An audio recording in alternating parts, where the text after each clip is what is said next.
Surrey teachers on Tuesday questioned the priorities of BC's new Minister of Education and Childcare, Lisa Bair. Last week, Premier David Eby gave Minister Bair her mandate letter outlining her priorities as she begins her term as the Education Minister. But members of the Surrey Teacher Association, of the Parent Advisory Committee here in Surrey, were suggesting she needs to take that letter back to the drawing board here at a press conference on Tuesday. The Premier pledged an education assistant in every K-3 classroom and a counselor in every elementary school.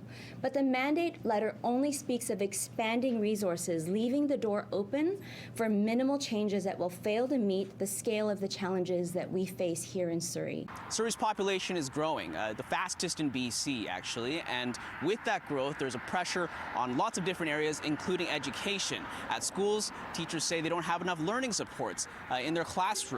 There are schools using staggered and extended days now, and the Surrey Teachers Association says more schools will be possibly doing so this year. And there's even more attrition due to close this year. The White Rock Learning Centre, which was for students who needed added support. And the STA says the school district and the province continue to pass the buck between each other, ultimately avoiding accountability. If you all go and ask the minister about funding, they're going to say, they'll give a big number and say, we send billions to Surrey.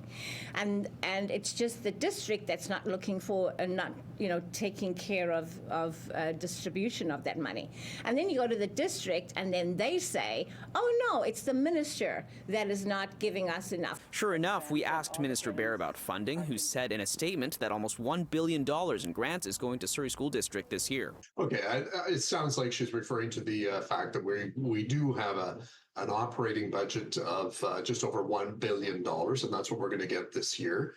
And yeah, that's a lot of money. I mean, it's a lot of money to you, to me, to the average citizen. But when we're operating the school district the size that we are, with 83,000 students and 130 properties, that money gets used up very, very quickly. He says the money from the province isn't keeping up with inflation, population growth, and other general costs of trying to fit students into schools. Minister Bair added that the ministry has been steadily increasing operating funding since 2017, saying it's 40% higher per student compared to 9 years ago.